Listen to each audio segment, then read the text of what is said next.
In the winter of 1644, the last emperor of the Ming Dynasty climbed a small hill behind the Forbidden City. Beijing was collapsing around him. Rebel armies had broken through the capital. The treasury was empty. Soldiers were deserting. Officials who had bowed before the throne only days earlier were disappearing into the streets. Inside the palace, the emperor knew that the dynasty his ancestors had ruled for nearly 300 years was finished.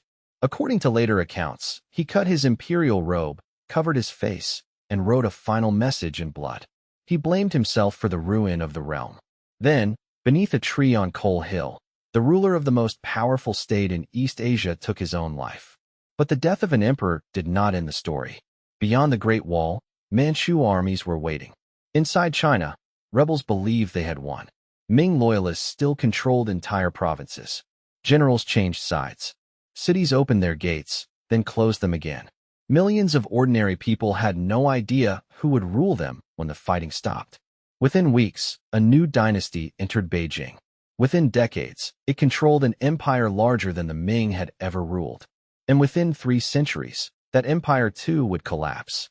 This is the pattern that appears again and again across Chinese history. Unity, expansion, wealth, corruption, rebellion, collapse. Then, from the ruins, unity once more. China has been ruled by kings who claimed authority from heaven, emperors who searched for immortality, generals who buried cities beneath war, scholars who believed morality could save the state, nomadic conquerors who became Chinese rulers, revolutionaries who destroyed the imperial system, and party leaders who transformed an exhausted country into a global power. It produced paper, printing, gunpowder, and the compass. It built canals longer than many kingdoms. It created cities that astonished foreign travelers. It survived civil wars so destructive that entire regions lost much of their population. It endured invasion, famine, occupation, revolution, and political upheaval on a scale almost impossible to imagine. Yet the most remarkable fact is not that China repeatedly became powerful. It is that China repeatedly survived. To understand how, we have to travel back before emperors, before written history, and before anyone called the land China. The story begins with rivers. In the north, the Yellow River carried enormous quantities of silt across the plains. It gave life to farming communities, but it could also change course without warning, destroying fields and drowning settlements. Later generations called it China's sorrow. To live beside it required cooperation, irrigation, walls, storage, and leadership. Farther south, the Yangtze River flowed through warmer and wetter lands where rice agriculture developed. Between the great river systems stood mountains, forests, deserts, and grasslands. China was never one simple landscape. It was a world of many environments and many peoples. Thousands of years before the first dynasty, farming villages already stretched across parts of the Yellow River and Yangtze valleys. People cultivated millet in the north and rice in the south. They raised pigs, made pottery, buried their dead with ritual objects, and formed communities that grew increasingly complex. At sites such as Banpo, archaeologists found houses, storage pits, kilns, and graves. At Liangzhu, near the lower Yangtze, elites were buried with carefully carved jade. These societies left no political histories behind, but their graves reveal something important. Long before the first written kings, wealth and power were becoming unequal. Later Chinese tradition remembered this distant age through legends. There was the Yellow Emperor, a culture hero said to have brought order to the world. There was Yao, the wise ruler who placed virtue above family. There was Shun, chosen because of his moral character. And there was Yu the Great, who supposedly controlled a catastrophic flood not by blocking the water, but by channeling it toward the sea. The story of Yu mattered because it carried a political lesson. A ruler deserved power not simply because he was strong, but because he saved the people from chaos. Yu was said to have founded the Xia dynasty, traditionally regarded as the first dynasty of China. For centuries, the Xia existed mainly in ancient texts written long after the period they described. Archaeologists have uncovered a major Bronze Age culture at Erlitou, dating to roughly the time later tradition assigned to the Xia. Palaces, roads, bronze workshops, and elite tombs show that an organized state existed there. But whether Erlitou was truly the Xia remains uncertain. China's first clearly documented dynasty was the Shang. By around 1600 BCE, Shang rulers controlled powerful centers in the Yellow River region. Their final capital was near modern Anyang, where archaeologists discovered palace foundations, royal tombs, bronze vessels, chariots, weapons, and one of the most important archives in the ancient world. The records were written on bones. Shang kings wanted answers from their ancestors. Would the harvest succeed? Would an enemy attack? Would the queen give birth to a son? Would it rain? Was a royal illness caused by an offended spirit? Diviners heated turtle shells and animal shoulder blades until cracks appeared. Questions and sometimes answers were carved into the surface. These oracle bone inscriptions are the earliest large body of Chinese writing yet discovered. The language has changed enormously, but the writing system belongs to the same long tradition as the characters used today. This means that when a modern reader studies a Chinese character, that person is participating in a written civilization with roots more than 3,000 years deep. The Shang world was magnificent, disciplined, and violent. Royal workshops produced bronze vessels of extraordinary complexity. These objects were not simply decorations. They were used in rituals connecting the living ruler to royal ancestors. Control of bronze production meant control of weapons, labor, prestige, and sacred authority. Shang kings hunted, led armies, performed rituals, and commanded networks of dependent settlements. Their tombs contained weapons, chariots, sacrificed animals, and human victims. Some people were buried as attendants. Others appeared to have been prisoners killed in large ritual sacrifices. For those near the royal center, the Shang state could appear divinely protected. But no dynasty rules forever. To the west lived the Zhou, a people who adopted much from Shang culture while preparing to overthrow it. Around 1046 BCE, at the Battle of Mai, Zhou forces defeated the last Shang king. The Zhou faced a dangerous question. If the Shang king had possessed sacred authority, how could rebellion against him be justified? Their answer would shape Chinese politics for the next 3,000 years. They declared that heaven had withdrawn its support from the Shang. The last Shang ruler, they claimed, had become cruel and corrupt. Because he failed in his duty, heaven transferred the right to rule to the Zhou. This was the mandate of heaven. It was not a guarantee that a dynasty would remain in power. It was a moral contract. A ruler governed because heaven allowed it. If he became oppressive, if the state collapsed, if famine and rebellion spread, then those disasters could be interpreted as signs that the mandate had been lost. The idea was powerful because it strengthened rulers and threatened them at the same time. Victory proved that heaven had chosen a dynasty. Defeat proved that heaven had abandoned it. Every rebel who later challenged an emperor could claim not to be destroying order, but restoring it. The early Zhou kings distributed land and authority among relatives, allies, and local lords. These regional rulers owed loyalty and military service to the Zhou king. For a time, the system worked. Zhou power expanded. Rituals organized rank. Bronze inscriptions recorded grants, victories, and obligations. But over generations, local lords became stronger while the royal house weakened. In 771 BCE, the western Zhou capital was attacked. The court fled east, and the dynasty survived mostly as a symbol. China entered a long age of rivalry. During the spring and autumn period, hundreds of political units were gradually absorbed into larger states. Alliances changed constantly. Rulers hired advisors, trained armies, dug canals, fortified cities, and competed for land. War became more organized. So did thought. The old order was breaking apart, and thinkers began asking what could replace it. One of them was a teacher from the state of Lu named Confucius, known to the world as Confucius. Confucius lived in the 6th and 5th centuries BCE. He was not a prophet claiming divine revelation. He was a scholar who looked backward to an idealized age of moral rulers and proper ritual. He believed society could be repaired if people fulfilled their roles with humanity, discipline, and respect. A ruler should act like a ruler. A father should act like a father. A son should act like a son.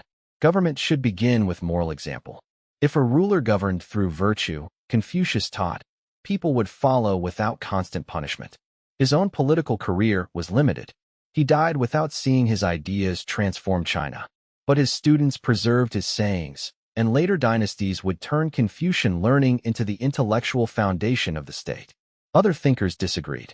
Traditions associated with Laozi and Zhuangzi emphasized the Tao, the underlying way of the universe. Human beings created rigid rules and endless ambition, but nature moved without forcing itself. The wise person did not try to dominate everything. The best ruler often governed lightly. Mozi argued for practical government, merit, restraint, and impartial concern.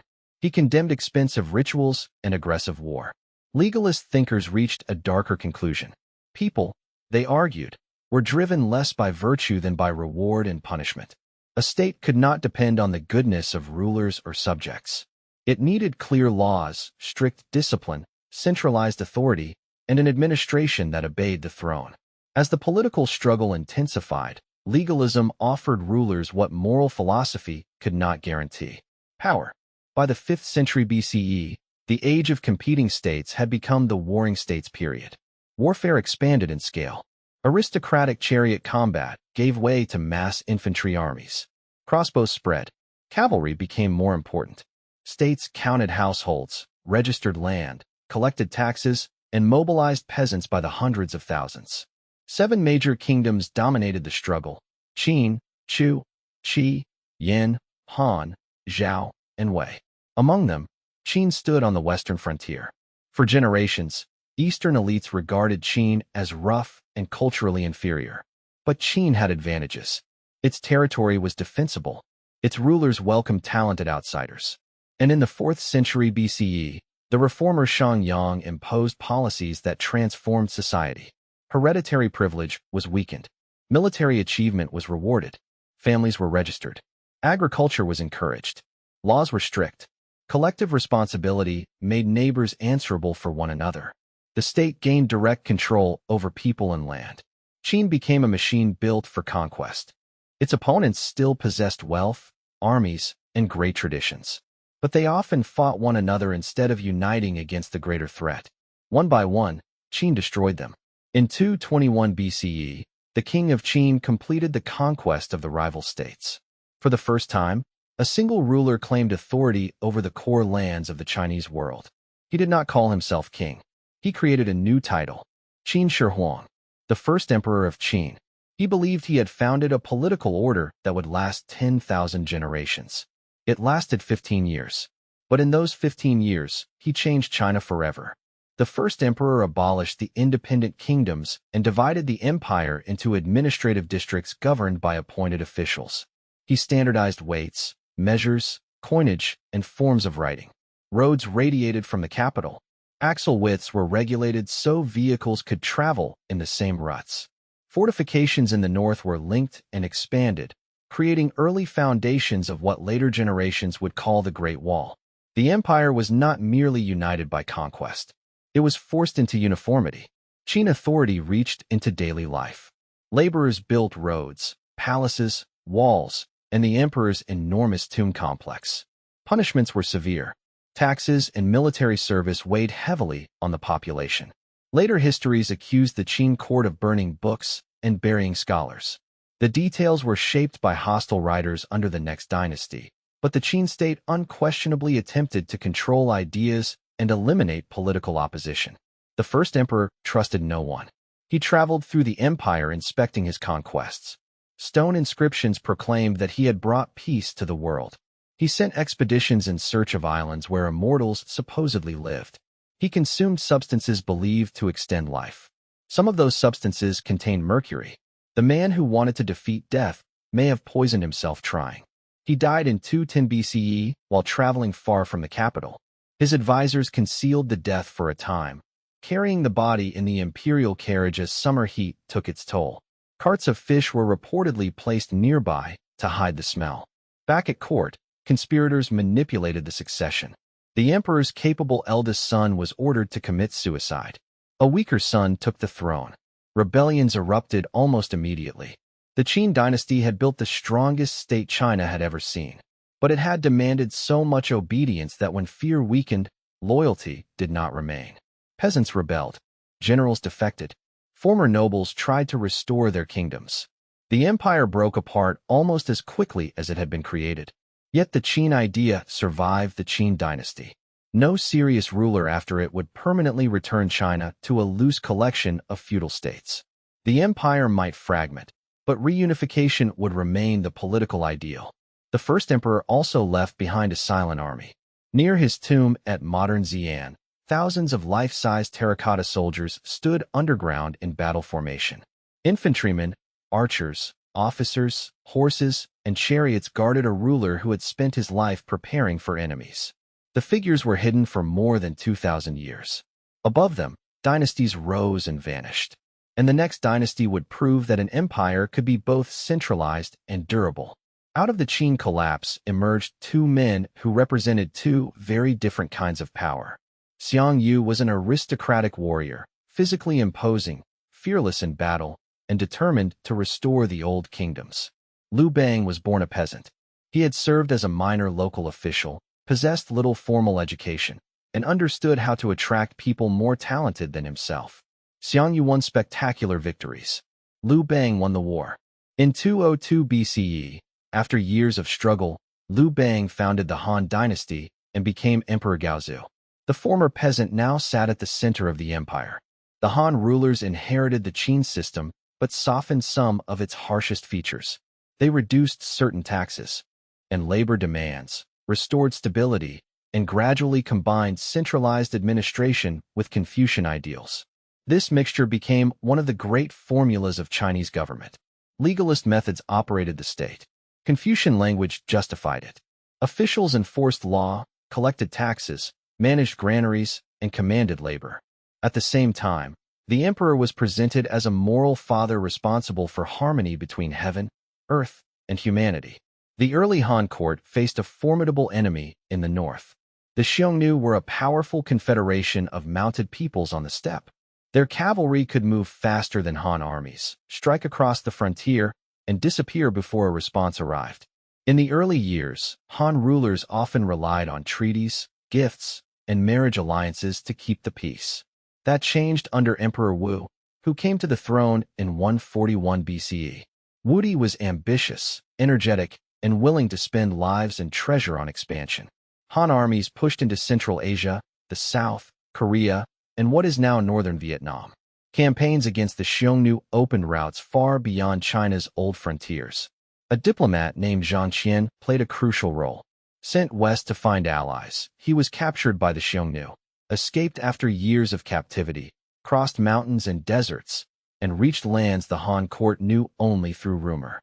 He returned with information about Central Asian kingdoms, powerful horses, distant trade networks, and civilizations farther west. The routes that developed were not one road and were not created by a single empire.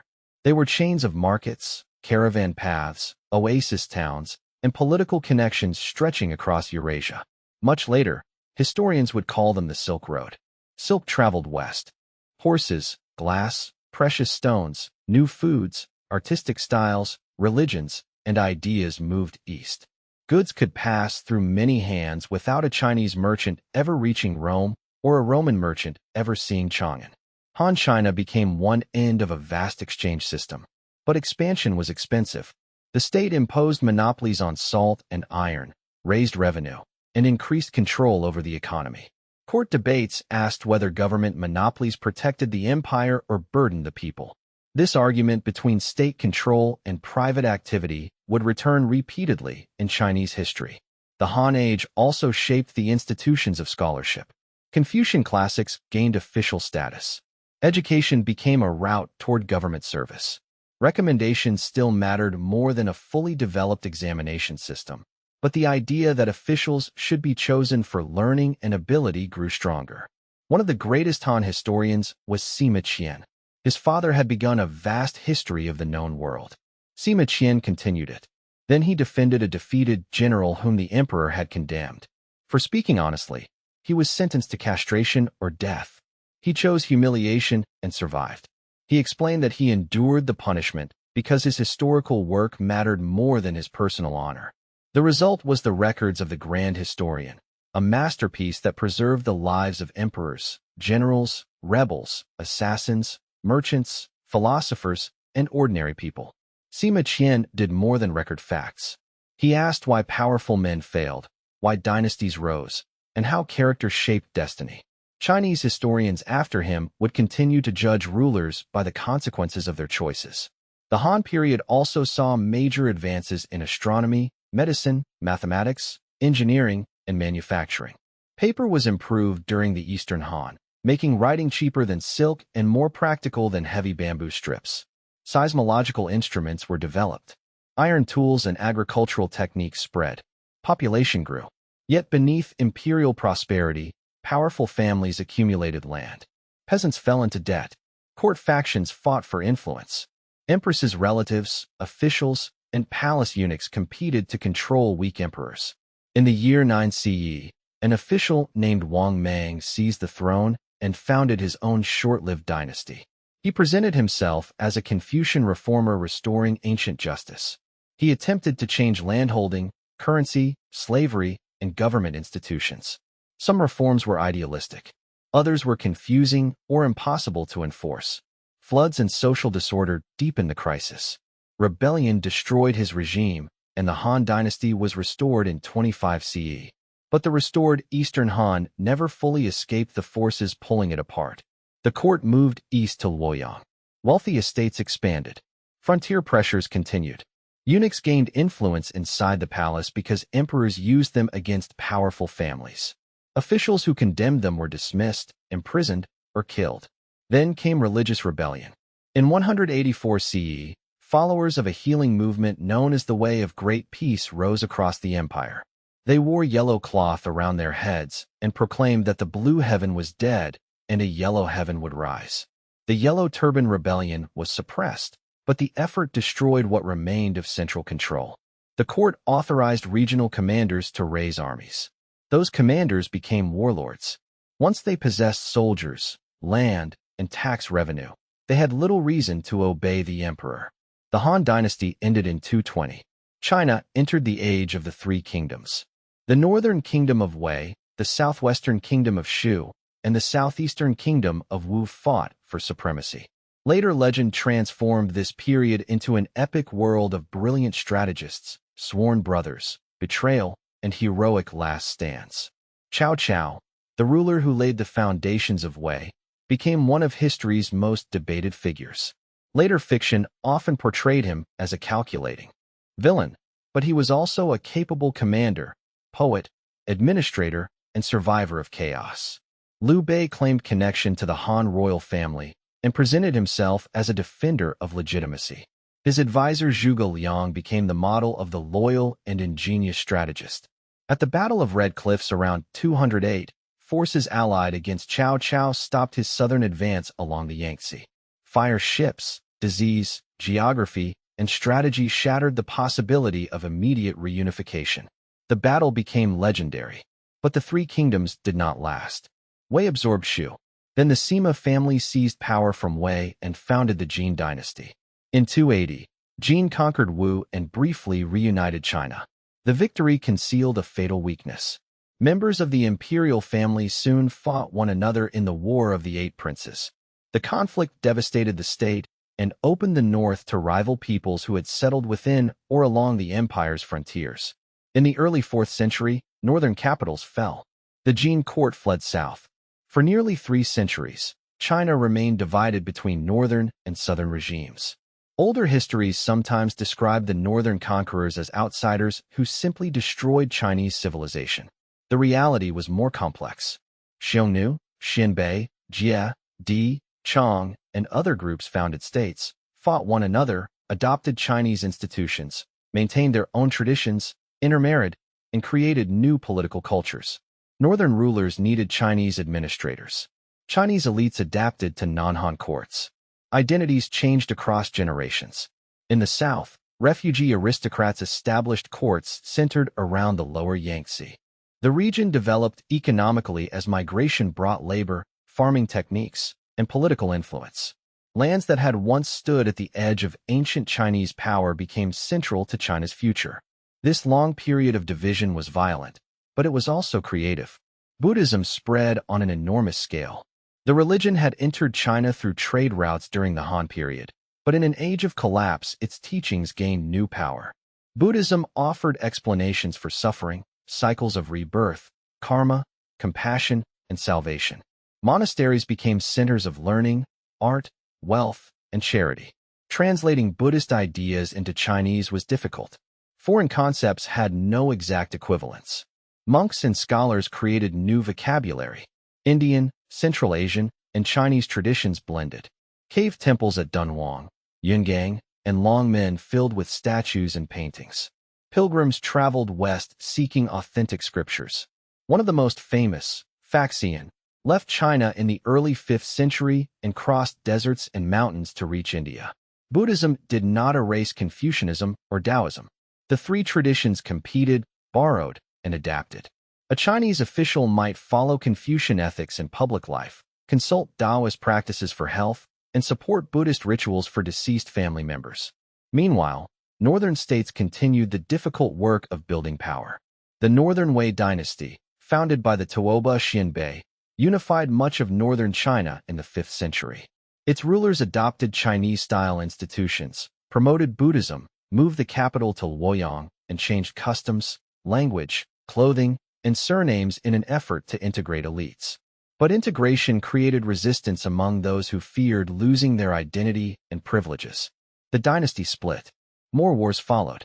Then, after centuries of division, a northern general named Yang Jian seized the throne in 581 and founded the Sui dynasty. In 589, Sui armies conquered the south. China was united again. The Sui dynasty is often remembered mainly because it was short. That is misleading. Like the Qin before it, the Sui built the structure that a longer dynasty would inherit. Emperor Wen reorganized administration, reduced taxes, strengthened granaries, and restored central authority. His successor, Emperor Yang, launched enormous construction projects. The greatest was the Grand Canal. Earlier canals already existed, but the Sui connected and expanded them into a network linking the fertile Yangtze region with the political centers of the north. Grain could move toward the capitals. Armies could be supplied. Markets became more connected.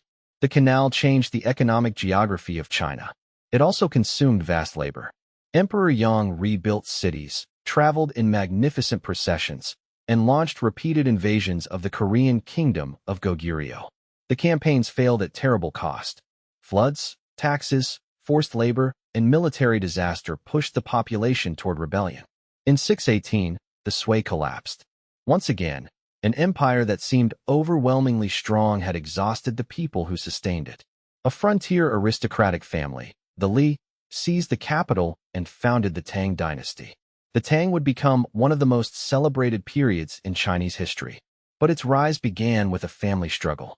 Li Shimin, the brilliant second son of the founding emperor, helped defeat rival warlords. He then feared that his older brother, the crown prince, would remove him. In 626, at the Xuanwu gate of the imperial palace, Li Shimin ambushed and killed his brothers. Soon afterward, his father gave up the throne. Li Shimin became Emperor Taizong. The ruler, later praised as a model emperor, had gained power through blood. Yet Taizong proved extraordinarily capable. He listened to criticism, reduced burdens, appointed talented officials, and expanded the empire. Tang forces defeated powerful steppe rivals and extended influence into Central Asia. The capital, Chang'an, became one of the greatest cities on earth. Its broad avenues followed a planned grid. Markets contained merchants from across Asia. Sogdians, Turks, Persians, Koreans, Japanese, Indians, and others moved through its gates. Buddhist temples stood beside Taoist institutions. Zoroastrians, Christians of the Church of the East, and Muslims also formed communities in Tang China. Foreign music, clothing, dance, food, and art became fashionable among elites. China was not isolated. It stood at the center of a connected Asian world. The Tang state governed through a sophisticated bureaucracy. The examination system expanded, testing knowledge of classical texts and literary skill. Aristocratic families remained powerful, and success still required education and connections, but the ideal of selecting officials through merit grew stronger. Poetry became a mark of civilization. Li Bai wrote of wine, moonlight, friendship, mountains, and the freedom of wandering. Du Fu wrote with deep moral concern about war, suffering, and the lives of ordinary people. Their poems survive because they turned an age of grandeur and disaster into human memory. The dynasty also produced one of the most remarkable rulers in Chinese history. Wu Zetian entered the palace as a concubine. Through intelligence, ambition, alliance, and ruthless political struggle, she rose to become empress, then ruler in her own name. In 690, she founded her own Zhou dynasty and declared herself emperor, using the masculine imperial title. Her enemies portrayed her as a monster who murdered rivals and violated the natural order.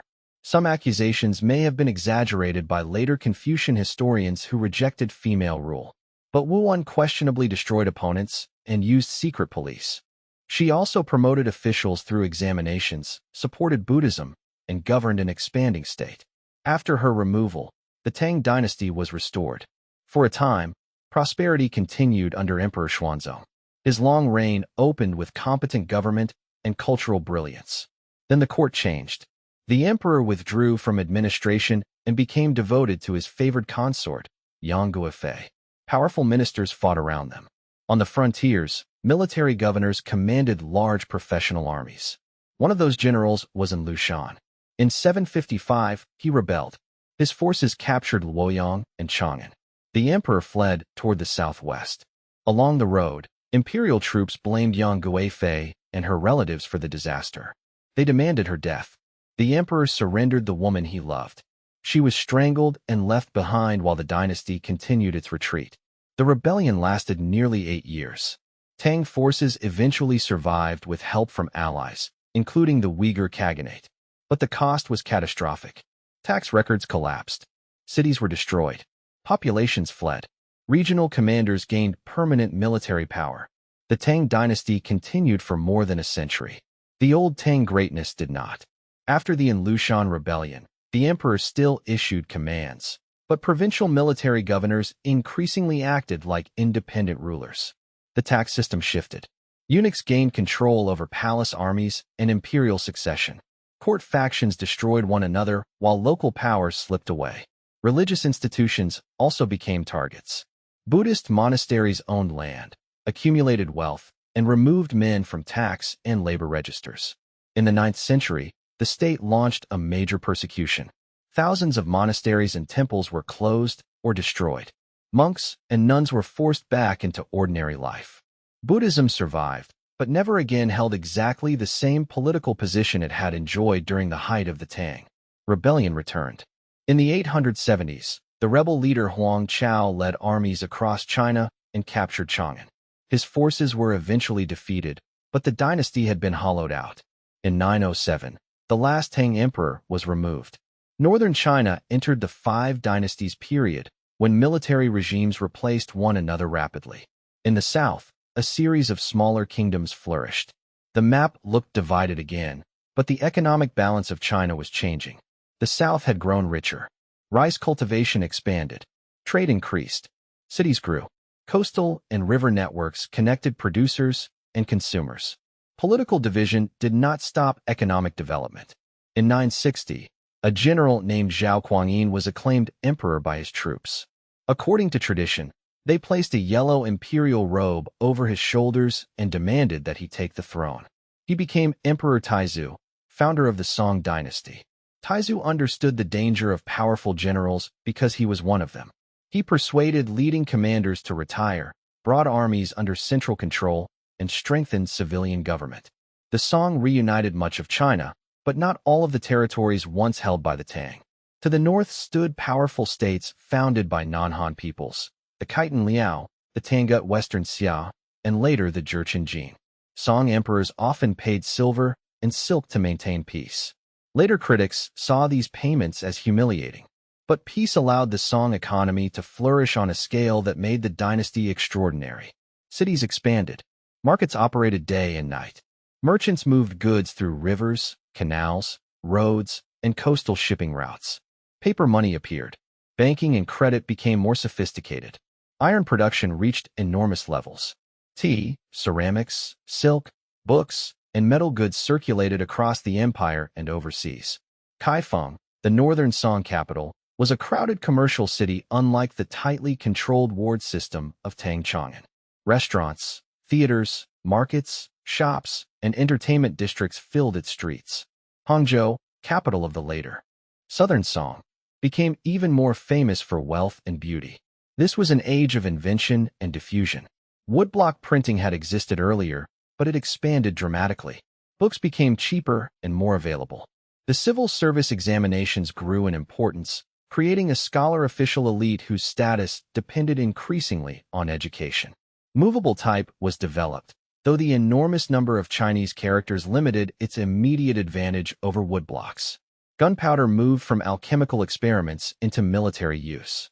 Bombs, fire lances, and early guns appeared. Mariners used magnetic compasses with increasing confidence. Improved shipbuilding supported long-distance trade. Agricultural change helped sustain population growth. Fast-ripening rice varieties from Southeast Asia allowed multiple harvests in some regions.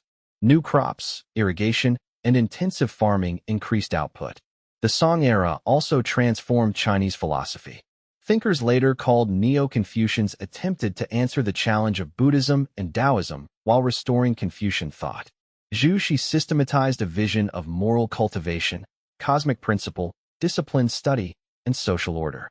His interpretations of the classics would shape education and examinations for centuries. Yet Song brilliance existed beside military vulnerability. The dynasty's civilian leaders feared generals and often restricted military autonomy. The state possessed large armies, advanced weapons, and great resources, but command problems and political mistrust weakened their use. In the early 12th century, the Song allied with the Jurchens against the Khitan Liao. The alliance destroyed the Liao, but it also removed the buffer protecting Song territory. The Jurchens turned south. In 1127, they captured Kaifeng in the Jingkong incident. The emperor, his retired father, members of the royal family, court women, artisans, and officials were taken north as prisoners. The humiliation shocked the empire. A surviving prince established the Southern Song dynasty with its capital at Hangzhou. The court controlled the wealthy south, but lost the northern heartland. General Yu Fei became the symbol of resistance. He led successful campaigns against the Jin and hoped to recover the north. But the court feared that endless war might threaten the dynasty or the emperor's legitimacy. Yu Fei was recalled, imprisoned, and executed in 1142. Later generations remembered him as the perfect loyal patriot betrayed by corrupt officials. The Southern Song continued to prosper through trade and urban growth. But beyond the northern frontier, a new force was rising. It began with Temujin. In 1206, steppe leaders recognized him as Chinggis Khan, known in the West as Genghis Khan. He united Mongol tribes, reorganized warriors into disciplined units, rewarded loyalty and ability, and launched conquests that transformed Eurasia. Mongol armies destroyed the Jin state in northern China, conquered Central Asia, and pushed into Europe and the Middle East. They combined speed, intelligence, terror, siege technology, and a willingness to learn from conquered peoples. The conquest of China took generations. The Southern Song possessed fortified cities, rivers, mountains, ships, gunpowder weapons, and a large population. Resistance was fierce. Kublai Khan, grandson of Genghis Khan, declared himself emperor and founded the Yuan dynasty in 1271. He adopted Chinese imperial forms while remaining ruler of a wider Mongol world. In 1279, after the final defeat of Song loyalists at sea, all of China came under Mongol rule. For the first time, the entire Chinese empire was ruled by conquerors from beyond its traditional northern frontier. Kublai established his capital at Dadu, the city that would become Beijing. He rebuilt administration, supported agriculture, expanded postal routes, used paper currency, and maintained the Grand Canal. Artisans, scholars, doctors, merchants, and religious figures moved across the Mongol Empire.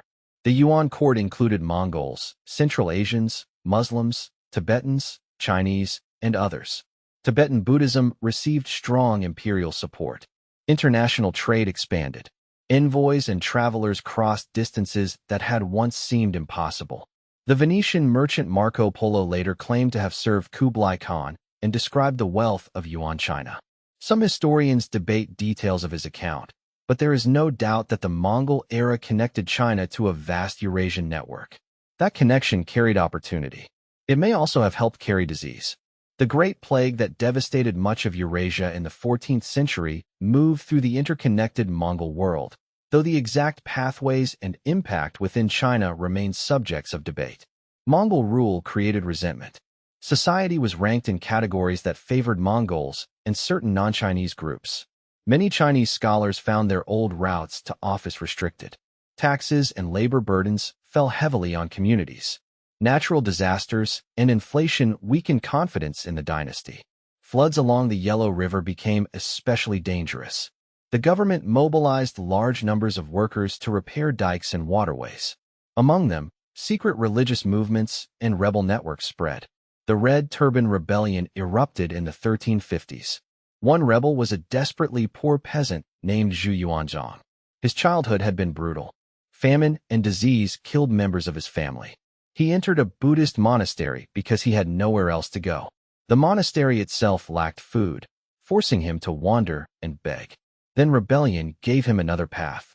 Zhu joined the Red Turbans, rose through military skill and political calculation, defeated rival leaders, and captured the wealthy Lower Yangtze region. In 1368, he declared the Ming Dynasty. His armies drove the Mongol court north from Beijing. The homeless orphan became the Hongwu emperor. He never forgot what chaos looked like. And because he feared chaos, he tried to control everything. Hongwu rebuilt agriculture, registered households, distributed land in devastated areas, and restored state institutions. He reduced the power of wealthy elites and emphasized farming as the foundation of society. He created military colonies intended to support soldiers without overburdening taxpayers. But his suspicion deepened into terror. He feared ministers, generals, scholars, and relatives who might challenge his descendants. Major purges killed tens of thousands. Officials could be beaten in court. A wrong phrase in a document could be interpreted as treason. Hongwu abolished the position of chief minister and concentrated authority directly in the emperor's hands. This strengthened the throne, but it also created a dangerous problem. Future emperors inherited a government designed for a ruler willing to work relentlessly. Not all of them would. Hongwu intended the throne to pass to his grandson. But one of his sons, the Prince of Yan, controlled armies around Beijing. After a civil war, the prince seized power and became the Yongle emperor. Yongle moved the imperial capital from Nanjing to Beijing. There he built the Forbidden City, an immense palace complex designed to place the emperor at the center of a carefully ordered universe. Its walls separated the ruler from ordinary life. Its halls magnified imperial authority. Its beauty concealed the labor of countless workers. Yongle also repaired canals, campaigned against Mongol forces, occupied Vietnam for a time, and sponsored one of the most ambitious maritime projects in history. The voyages were commanded by Zheng He. Zheng He had been born into a Muslim family in Yunnan. Captured as a boy after Ming forces conquered the region, he was castrated and entered imperial service. He became a trusted commander of the future Yongle emperor. Between 1405 and 1433, Zheng He led 7 major voyages through Southeast Asia, across the Indian Ocean, to India, Arabia, and the coast of East Africa. His fleets included enormous ships, soldiers, interpreters, doctors, officials, and valuable cargo. They carried silk and porcelain. They returned with spices, precious goods, envoys, and exotic animals. A giraffe brought to court was interpreted as a qilin, an auspicious creature from Chinese tradition. The voyages demonstrated Ming power and drew foreign rulers into tributary relations. They also intervened in regional politics and used force when challenged. Then the expedition stopped. The reason was not that China suddenly forgot how to sail. Maritime trade continued, often through private networks. But court priorities changed. Northern defense against Mongol threats demanded resources. Officials criticized the voyages as costly displays tied to Yongle's political ambitions. Later governments restricted private maritime activity, though enforcement varied. China turned greater attention toward the north.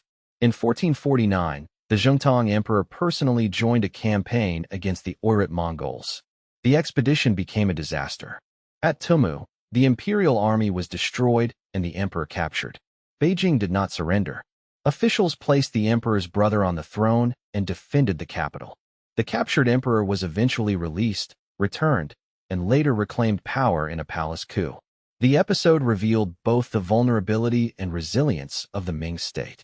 Over time, the Great Wall took the form most familiar today. Earlier dynasties had built many frontier walls, but the Ming constructed extensive brick and stone fortifications, towers, passes, and garrison systems. The wall was never an impenetrable barrier. It was part of a larger defense network involving soldiers, signals, diplomacy, trade, and politics. Ming China was also becoming deeply involved in a new global economy. European ships reached East Asian waters. Portuguese traders established a presence at Macau. Spanish silver crossed the Pacific from the Americas to Manila and then into Chinese markets. Japanese silver also entered China. The Ming tax system increasingly required payment in silver. Chinese silk, porcelain, and other goods were demanded abroad. This created wealth, but also made the economy vulnerable to changes in global silver flows.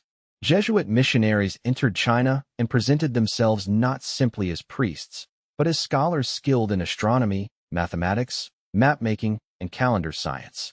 Matteo Ricci learned classical Chinese, adopted the clothing of a scholar, and sought relationships with educated elites.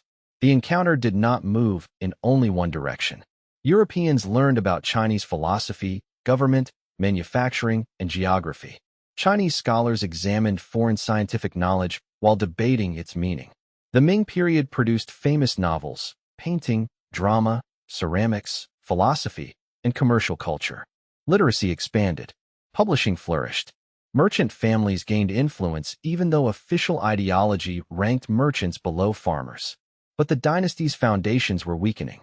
Imperial relatives, eunuchs, officials, and factions fought for influence. Some emperors neglected daily government. Powerful eunuchs controlled access to the throne. Tax burdens were uneven. Land concentrated in wealthy hands. Soldiers went unpaid. Climate made everything worse. During the 17th century, colder conditions associated with the Little Ice Age contributed to failed harvests in parts of China. Drought, floods, famine, and epidemic disease struck vulnerable communities. Silver shortages made taxes harder to pay. Rebellion spread. One rebel leader, Li Zicheng, promised to reduce burdens and overthrow corrupt rule. His armies advanced toward Beijing in 1644. The Chongzhen emperor called for help. Too little came. When Li's forces entered the capital, the emperor climbed Coal Hill and died beneath the tree. But Li Zicheng did not become the lasting ruler of China. At Shanhai Pass, where the Great Wall meets the sea, the Ming general Wu Sangui faced an impossible choice. Rebel forces threatened from within. Manchu armies waited beyond the frontier. Wu opened the pass to the Manchus. Together, they defeated Li Zicheng. Then the Manchus marched into Beijing and claimed the mandate of heaven for themselves. The Ming had fallen. The Qing Dynasty had begun. The Manchus were not a small band that simply wandered through an open gate. They had spent decades building a state. Their leader Nurhaci had united Jurchen groups northeast of the Great Wall, organized society into military and administrative units known as banners, and challenged Ming authority.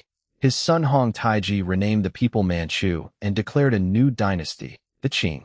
By the time Qing forces entered Beijing, they included Manchu, Mongol, and Chinese banner armies. They understood Chinese institutions, used former Ming officials, and presented themselves as legitimate emperors rather than temporary occupiers. Conquest, however, was far from complete. Ming princes established resistance courts in the south. Generals fought for years. Coastal loyalists continued the struggle from maritime bases. One of them, Zheng Qinggong, known in the West as Koxinga, expelled the Dutch from Taiwan in 1662 and created a regime loyal to the Ming cause. Qing armies answered resistance with overwhelming force. Some cities that refused to surrender suffered massacres. Men were ordered to shave the front of the head and wear the queue hairstyle as a sign of submission. The command was remembered in a brutal phrase: keep your hair and lose your head, or cut your hair and keep your head. For Han Chinese men, hair was tied to family, body, and cultural identity. The order made conquest visible on every street. Yet the Qing did not survive through terror alone. They preserved much of the Ming bureaucracy, maintained Confucian examinations, honored classical learning, and ruled through a careful balance of Manchu privilege and Chinese administration. Important documents could be issued in both Manchu and Chinese. The emperor performed different roles for different peoples. Confucian son of heaven in China, Khan in Inner Asia, patron of Tibetan Buddhism, and head of a multi-ethnic empire. The early Qing reached its greatest stability under three long-reigning emperors, Kangxi, Yongzheng, and Qianlong. The Kangxi emperor came to the throne as a child in 1661. Once he took personal control, he defeated powerful regional lords in the revolt of the three feudatories, conquered the Zheng regime in Taiwan, negotiated the Treaty of Nerchinsk with Russia, campaigned against the Zhonghar Mongols, and toured the empire to present himself as an active ruler. He also supported scholarship and worked with Jesuit experts at court. European missionaries contributed to astronomy, mathematics, cartography, artillery, and calendar reform. Some gained extraordinary access to the emperor. But the relationship between Christianity and the Qing state later deteriorated, especially over whether Chinese rites honoring ancestors and Confucius could be accepted as civil customs or condemned as religious practices. Papal restrictions angered the court and weakened the mission. Kangxi's son, the Yongzheng emperor, ruled for only 13 years, but he strengthened the fiscal and administrative system. He was suspicious, hardworking, and determined to make the bureaucracy answer directly to the throne. Then came the Qianlong emperor, whose reign began in 1735. Under Qianlong, the Qing Empire reached an enormous territorial extent. Campaigns destroyed the Zhonghar state in the northwest and brought Xinjiang under Qing control. Tibet, Mongolia, Taiwan, Manchuria, and vast regions of Inner Asia were tied to the dynasty through different forms of rule. The empire was not simply the old Ming territory with new rulers. It was a continental power. Qianlong presented himself as a universal monarch, a warrior, poet, collector, and guardian of civilization. He sponsored the compilation of the complete library of the four branches of literature, one of the largest literary projects in Chinese history. The project preserved thousands of works. It also identified and destroyed texts considered hostile to Manchu rule. Qing prosperity was real. Agricultural production expanded. New World crops, such as maize and sweet potatoes, could grow on land unsuitable for rice or wheat. Population rose dramatically, from perhaps around 150 million in the early 18th century to more than 300 million by the late 18th century, though estimates vary. More people meant more labor, larger markets, and expanding towns. It also meant smaller farms, greater pressure on land, migration into frontier regions, and increasing vulnerability when harvests failed. Commercial networks linked rural producers to urban consumers. China exported tea, silk, and porcelain in enormous quantities. European demand grew. But the Qing government restricted most Western maritime trade to the port of Guangzhou under what became known as the Canton system. Foreign merchants dealt through licensed Chinese merchants and operated under strict rules. From the Qing perspective, this was not a rational isolation. China already possessed a vast internal economy. The court wanted trade without allowing foreign communities to escape regulation. Britain wanted something different. British consumers purchased huge amounts of Chinese tea, silk, and porcelain. China had relatively little interest in British manufactured goods, so silver flowed east. In 1793, Britain sent Lord Macartney to the Qianlong court seeking expanded trade, permanent diplomatic representation, and additional ports. The meeting became famous for arguments over ritual and ceremony. Later retellings often reduced it to whether Macartney would perform the full kowtow before the emperor. The deeper conflict was between political systems that understood diplomacy in very different ways. Britain believed it was negotiating between sovereign states. The Qing court placed foreign envoys within a tributary framework centered on the emperor. Qianlong rejected most British demands. At the time, the Qing Empire still appeared secure. But the confidence of the court concealed growing weakness. Qianlong's final decades saw corruption spread around the imperial favorite Hushan, who accumulated immense wealth. Military campaigns became expensive. Bureaucratic positions did not increase fast enough to govern a rapidly growing population. Local officials were responsible for too many people with too few resources. Rebellions exposed the strain. The White Lotus Rebellion began in the 1790s and lasted years. Qing forces eventually crushed it, but the campaign cost huge sums and revealed how ineffective the military had become. Then the foreign trade crisis turned into war. British merchants had found a product that Chinese buyers wanted: opium. Much of it was grown in British-controlled India and smuggled into China. Opium consumption expanded. Silver began flowing out of China. Addiction damaged families and institutions, though the scale and social effects varied across regions. The Qing government faced a terrible choice. Legalization might bring the trade under control, but it would appear to accept a destructive foreign import. Suppression risked confrontation with Britain. In 1839, the emperor sent the official Lin Zexu to Guangzhou. Lin arrested dealers, pressured foreign merchants to surrender opium, and destroyed more than 20,000 chests of the drug at Human. He also wrote to Queen Victoria, asking why Britain permitted a substance to be sold in China that was restricted at home. Britain responded with military force. The First Opium War revealed a technological and institutional gap the Qing court had failed to understand. British steam-powered warships, modern artillery, naval mobility, and global financial resources overwhelmed Chinese defenses. The Treaty of Nanjing in 1842 opened treaty ports, required an indemnity, and ceded Hong Kong Island to Britain. Later agreements granted additional privileges, including forms of extraterritoriality that placed many foreigners outside Chinese legal jurisdiction. Chinese memory would later describe this as the beginning of a century of humiliation. The phrase simplified a complicated period, but it captured the shock. A state that considered itself the center of civilization had been defeated by a distant maritime power and forced to accept unequal terms. The danger was only beginning. In southern China, a failed examination candidate named Han Dynasty suffered visions. After reading Christian missionary texts, he concluded that he was the younger brother of Jesus Christ, sent to destroy demons and establish a heavenly kingdom. His movement attracted impoverished peasants, miners, migrants, anti-Manchu groups, and people alienated from the existing order. It preached a transformed society, condemned opium, challenged traditional religious practices, and imposed strict separation between men and women, even while its leaders built increasingly privileged lives. In 1851, Han declared the Taiping Heavenly Kingdom. Taiping armies swept north and captured Nanjing, which they made their capital. For more than a decade, the rebellion controlled major territory in the Yangtze Valley. The war became one of the deadliest conflicts in human history. Cities changed hands. Farmland was destroyed. Disease and hunger followed armies. Exact numbers are impossible to know, but tens of millions may have died from violence, famine, and displacement. The Qing court could not defeat the rebellion using only its traditional banner and green standard forces. Regional officials such as Zheng Guofan raised armies based on local loyalties and provincial financing. These forces eventually recaptured Nanjing in 1864. The dynasty survived, but survival changed it. Power had shifted toward regional military leaders. The court depended on men who commanded armies outside the old central structure. And the Taiping Rebellion was not the only crisis. The Nian Rebellion devastated northern regions.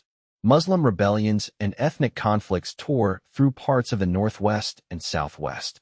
Foreign armies returned in the Second Opium War, capturing Beijing in 1860 and burning the imperial gardens of the old summer palace.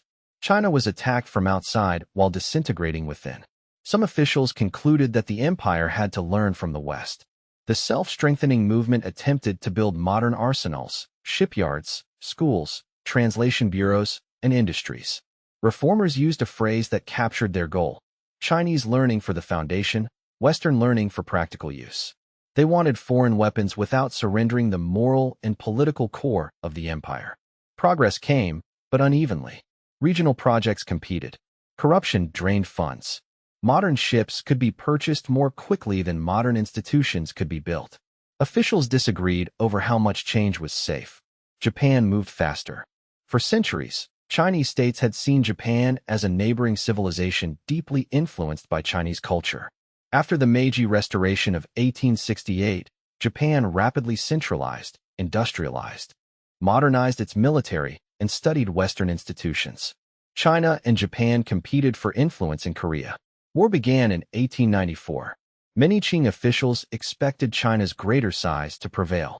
Instead, Japanese forces won decisive victories on land and sea. The Beiyang fleet, once celebrated as the symbol of Chinese modernization, was destroyed. The Treaty of Shimonoseki forced China to recognize Korean independence, cede Taiwan and other territory, and pay a massive indemnity. The defeat was more than military. It proved that selective modernization had failed. A country long regarded as culturally subordinate had defeated the Qing Empire using institutions adapted from the West. Foreign powers rushed to demand railway rights, mining rights, ports, and spheres of influence. Some Chinese feared that the empire would be divided like parts of Africa. In 1898, the young Guangxu emperor supported reformers who wanted to transform education, administration, the military, and the economy. The 100 Days reform moved quickly. Too quickly for the conservative court. Empress Dowager Cixi, the dominant political figure of the late Qing, intervened. The emperor was confined. Reform leaders fled or were executed. Cixi has often been portrayed as the single villain who prevented China's salvation. The truth was more complicated. She had supported some modernization and later approved major reforms. But she defended court power, feared political instability, and stopped changes that threatened the existing order. The crisis soon became even more dangerous. In northern China, drought, poverty, missionary conflict, and anger at foreign privilege fueled a movement called the Society of Righteous and Harmonious Fists. Foreigners called them boxers. The boxers practiced martial rituals and believed spiritual power could protect them from bullets. They attacked missionaries and Chinese Christians, whom they associated with foreign intrusion. At court, officials debated whether to suppress the movement or use it against foreign powers. The Qing government ultimately supported the boxers and declared war on foreign states after foreign troops moved toward Beijing. In 1900, the Foreign Legation Quarter in Beijing was besieged. An 8-nation alliance invaded, defeated Qing forces, occupied the capital, and imposed a huge indemnity. The dynasty survived once again. But almost no one believed the old system could continue unchanged. The Qing court abolished the civil service examination system in 1905, ending an institution that had shaped elite life for centuries. New schools opened. Students traveled abroad. Armies were reorganized. Plans for constitutional government appeared. The reforms created new groups faster than the dynasty could control them. Modern educated students criticized the throne. New soldiers learned nationalism. Provincial assemblies gained confidence. Merchants demanded influence.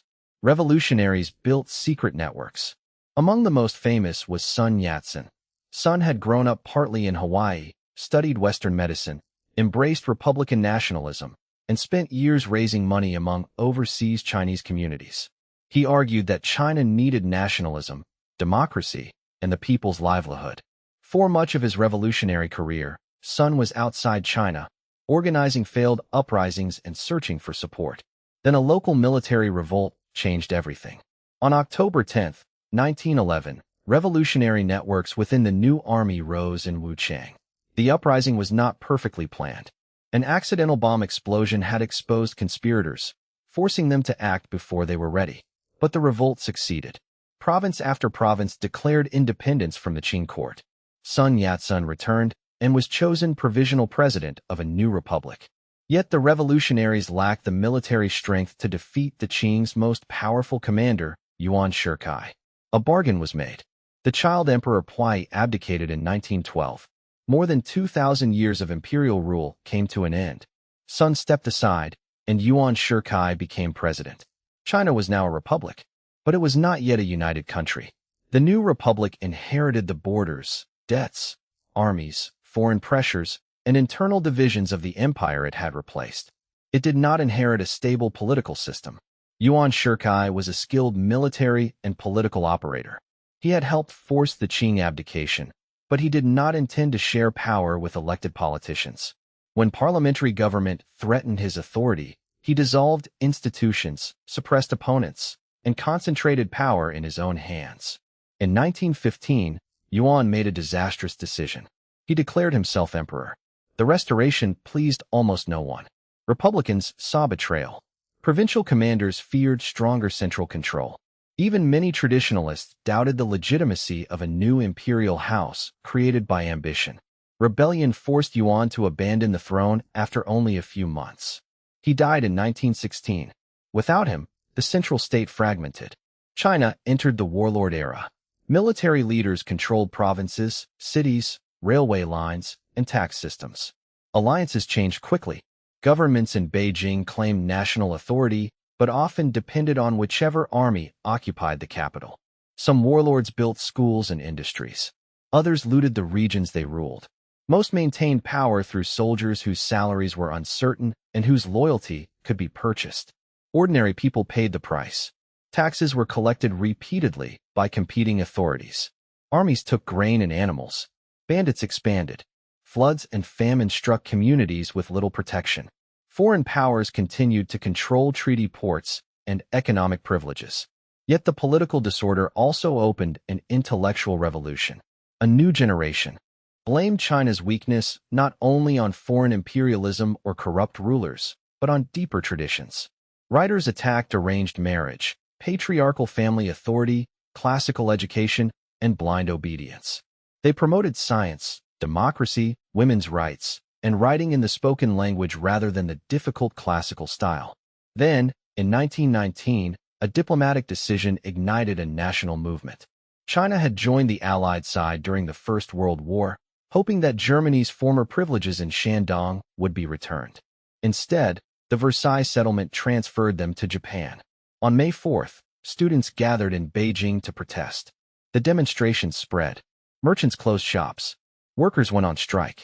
Boycotts targeted Japanese goods. The May 4th movement became a symbol of modern Chinese nationalism and cultural rebellion. Many young intellectuals lost faith in liberal Western promises. They had been told that the war was fought for national self-determination, yet China's claims had been ignored. Some turned toward Marxism. The Russian Revolution offered a new model, a disciplined revolutionary party claiming to overthrow both domestic oppression and foreign imperialism. In 1921, a small group founded the Chinese Communist Party in Shanghai. Among those involved was a librarian and activist named Mao Zedong. At the time, the Communist Party was tiny. Few could have imagined that it would one day rule China. Sun Yat-sen, meanwhile, had built a revolutionary government in the south. His nationalist party, the Kuomintang, sought to reunify the country. Unable to gain sufficient support from Western powers, Sun accepted help from the Soviet Union. Soviet advisors encouraged cooperation between the nationalists and communists in a first united front. The two parties had different goals, but they shared enemies: warlord rule and foreign domination. Sun died in 1925 without seeing China reunified. Leadership of the nationalist movement passed through a struggle in which Chiang Kai-shek emerged as the dominant military figure. In 1926, Chiang launched the Northern Expedition. Nationalist armies advanced through central and northern China, defeating or absorbing warlords. Workers and peasants organized behind the lines. Communist influence grew rapidly. That growth frightened conservative nationalists, landowners, business leaders, and military officers. In 1927, Chiang turned against the communists. In Shanghai, nationalist forces and allied criminal organizations attacked communist organizers and labor unions. Thousands were killed, arrested, or driven underground. The alliance collapsed. China now faced two revolutions competing to define its future. Chiang established a nationalist government in Nanjing. By 1928, it had gained nominal control over much of the country. The following decade is sometimes called the Nanjing Decade. The government built roads, reformed legal and financial systems, expanded education, promoted industry, and attempted to strengthen the central state. Cities such as Shanghai developed a striking modern culture of factories, banks, newspapers, cinema, fashion, nightlife, and political activism. But nationalist control remained incomplete. Regional militarists retained armies. Corruption damaged trust. Rural poverty remained severe. Foreign concessions limited sovereignty. The government devoted enormous resources to fighting communists. The communist movement had nearly been destroyed in the cities. Mao Zedong and others turned toward the countryside. This was a major departure from orthodox Marxist expectations, which saw the industrial working class as the main revolutionary force. China's industrial workers were important, but relatively few. Peasants formed the overwhelming majority. Mao believed they could become the base of revolution. Communist forces created rural strongholds, redistributed land, organized local governments, and built the Red Army. Their policies varied by time and place. Landlords could be publicly condemned, dispossessed, imprisoned, or killed. Supporters saw social justice. Victims saw terror. Revolution entered villages through both hope and coercion. Chiang Kai-shek launched repeated encirclement campaigns against the communist base in Jiangxi. Early campaigns failed. Then the nationalists built blockhouses, tightened control, and slowly strangled the region. In 1934, the communist armies broke out. The retreat became known as the Long March. It was not one march and not a single continuous heroic column. Different communist forces traveled different routes through some of the harshest terrain in China. They crossed rivers, mountains, grasslands, warlord territories, and hostile villages while suffering battle, hunger, disease, and desertion.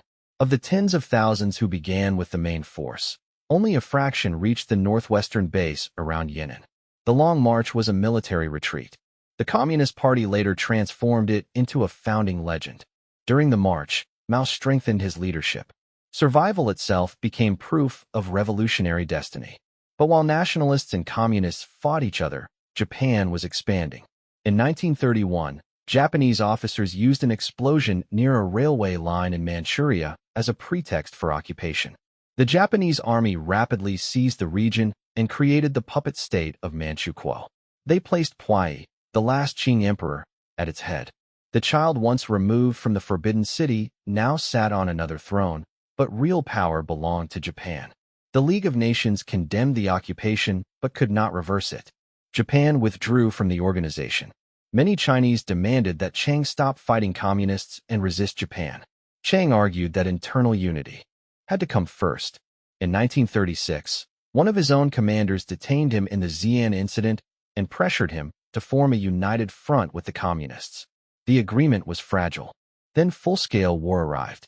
On July 7, 1937, fighting near the Marco Polo Bridge outside Beijing escalated into a wider conflict.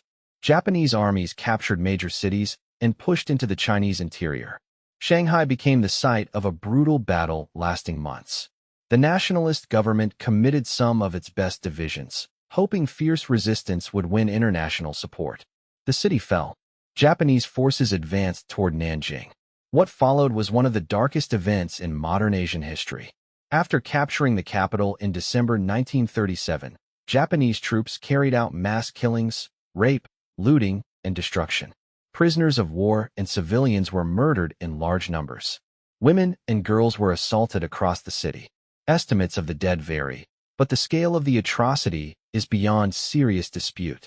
The event became known as the Nanjing Massacre.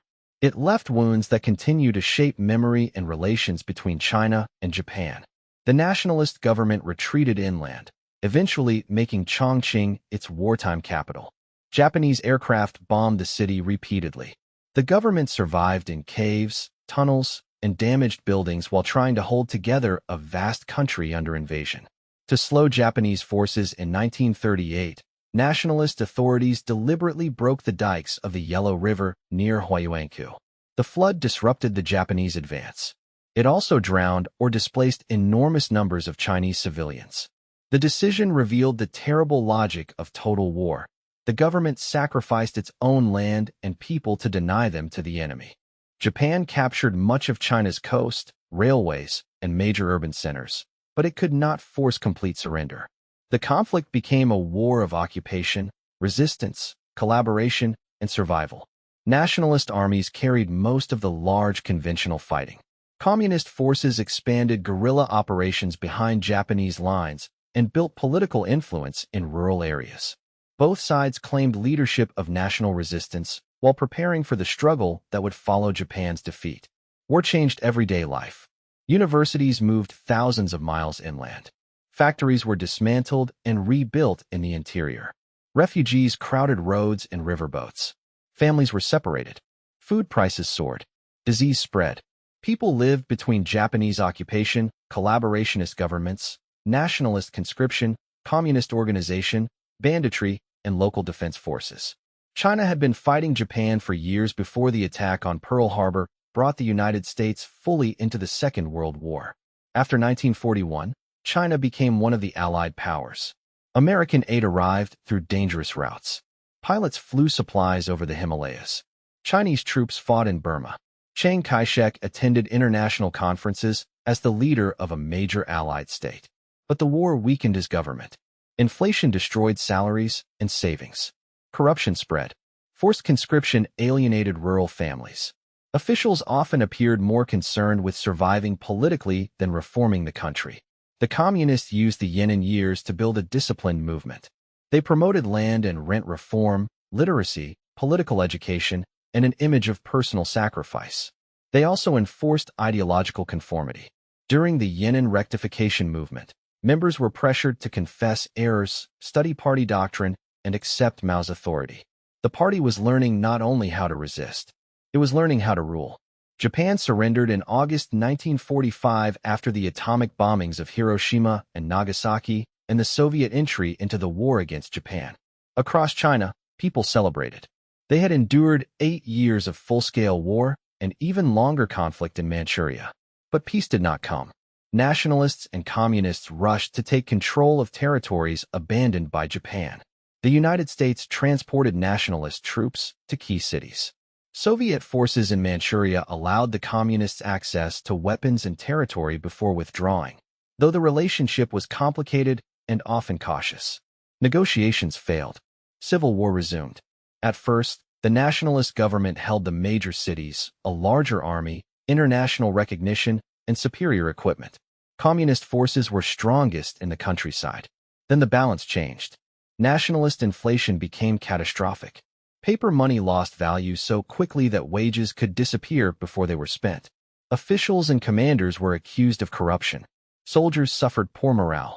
Rural communities resented taxation and conscription. Communist land reform won support from many poor peasants, though it could also involve violent struggle meetings, executions, and forced redistribution. The People's Liberation Army imposed tighter discipline, adapted strategically, and gained captured equipment. 3 great campaigns in 1948 and 1949 destroyed the core of nationalist military power. Cities fell. Units surrendered or defected. The nationalist government retreated south. On October 1, 1949, Mao Zedong stood above Tiananmen Gate in Beijing and proclaimed the People's Republic of China. Crowds filled the square below. For supporters, it marked liberation from invasion, warlordism, landlord power, and foreign humiliation. For opponents, it marked the victory of a one-party revolution that had already shown its capacity for coercion. Chiang Kai-shek and the nationalist government withdrew to Taiwan, carrying troops, officials, gold reserves, and cultural treasures. The Republic of China continued there under martial law. The Civil War never produced a formal peace treaty. 2 governments claimed to represent China. One controlled the mainland. The other controlled Taiwan and several smaller islands. The empire had vanished. The republic had divided.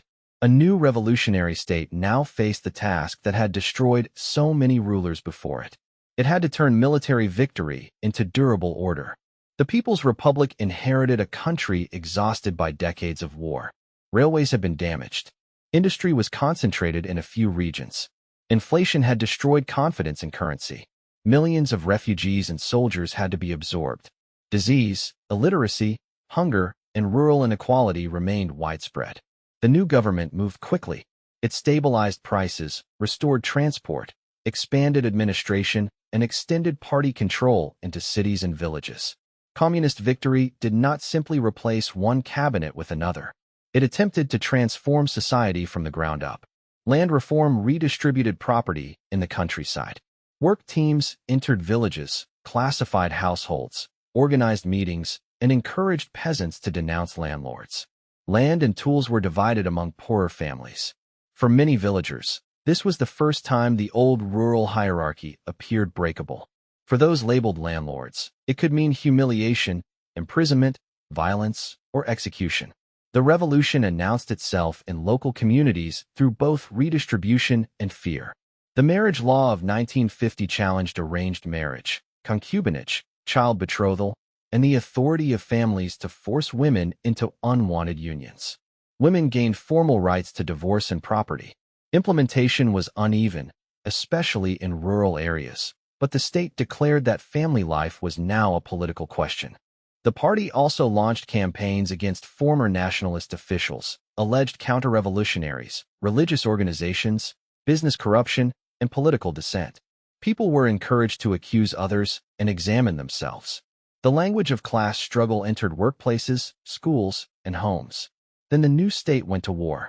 In June 1950, North Korean forces invaded South Korea.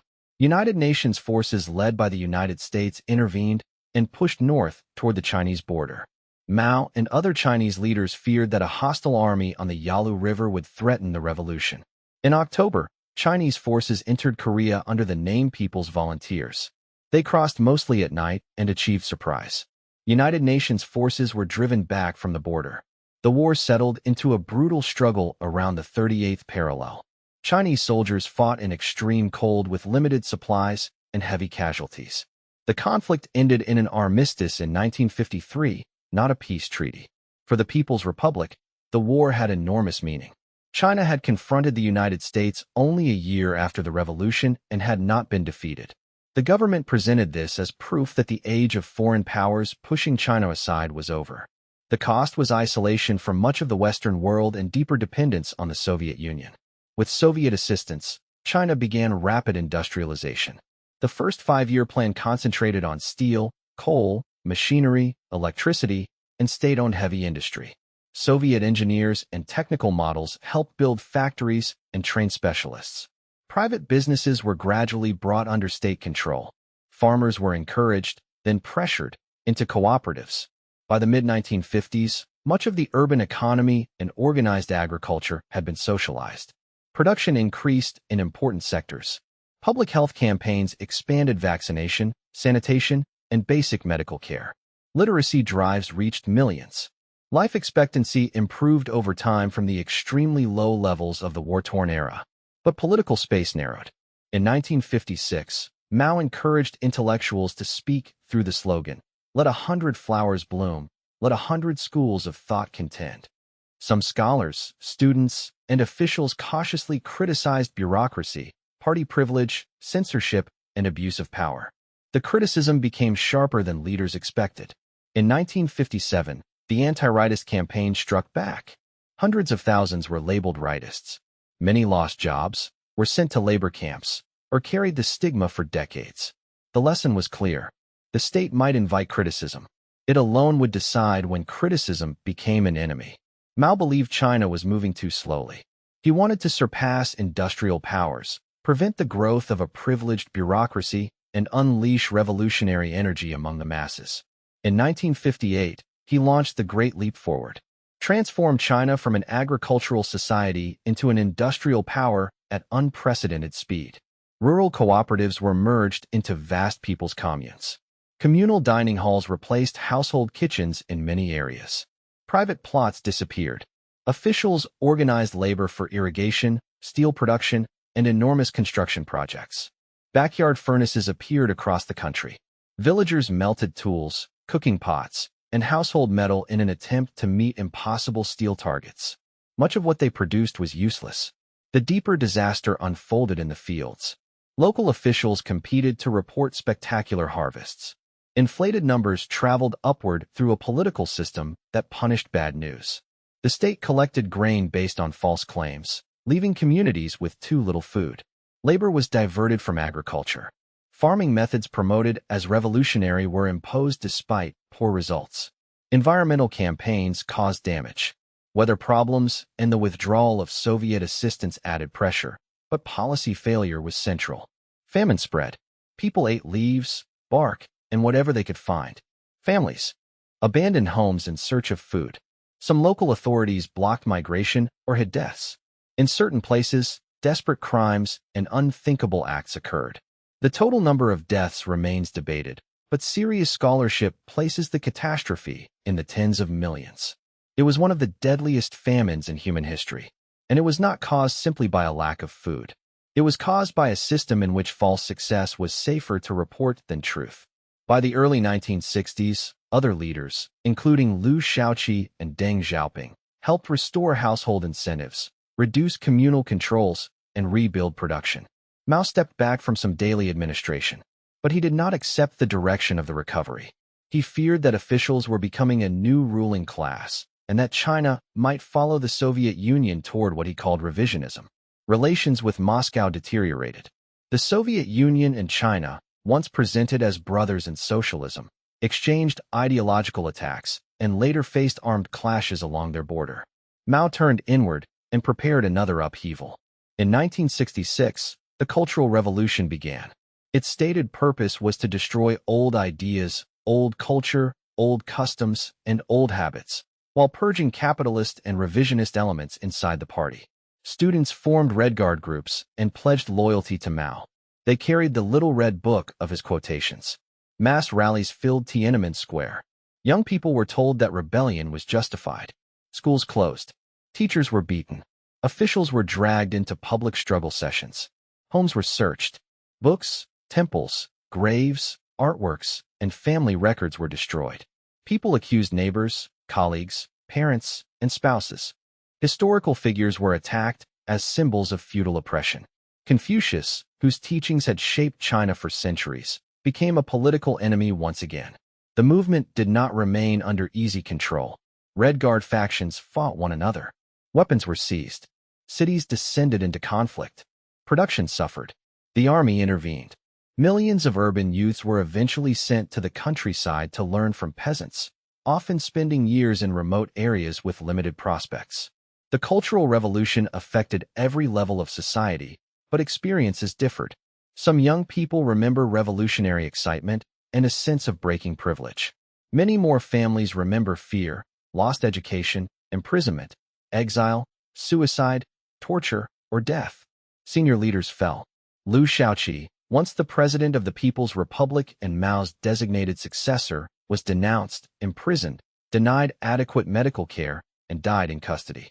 Deng Xiaoping was purged and sent away, though he would return. Defense Minister Lin Biao rose as Mao's chosen successor. In 1971, after an alleged coup plot, Lin died in a plane crash in Mongolia while apparently fleeing China. The exact details remain disputed, but the event shattered the image of unity around Mao. Even amid domestic chaos, China's position in the world was changing. The split with the Soviet Union made both Beijing and Washington reconsider their hostility. In 1971, the People's Republic took China's seat at the United Nations, replacing the government in Taiwan. In February 1972, President Richard Nixon visited China. Only years earlier, such a meeting would have seemed impossible. Nixon met Mao and held talks with Premier Zhou Enlai. The visit did not end every conflict, but it transformed global diplomacy and opened a path toward normalization between the United States and the People's Republic. Mao's final years were dominated by illness and factional struggle. Zhou Enlai died in January 1976. Public mourning for him became an indirect protest against radical leaders. In July, a massive earthquake destroyed much of Tangshan and killed hundreds of thousands, though exact estimates vary. For many Chinese, the disaster seemed like an ancient omen. In imperial tradition, earthquakes, floods, famine, and rebellion could signal that heaven had withdrawn its mandate. The People's Republic rejected that old political theology, but history's symbolism was difficult to ignore. Mao Zedong died on September 9, 1976. He had led the Communist Party from near destruction to victory. He had unified most of the country under a strong central state, challenged foreign powers, expanded education and health, and transformed social structures. He had also presided over campaigns that caused persecution, institutional terror, economic ruin, and mass death.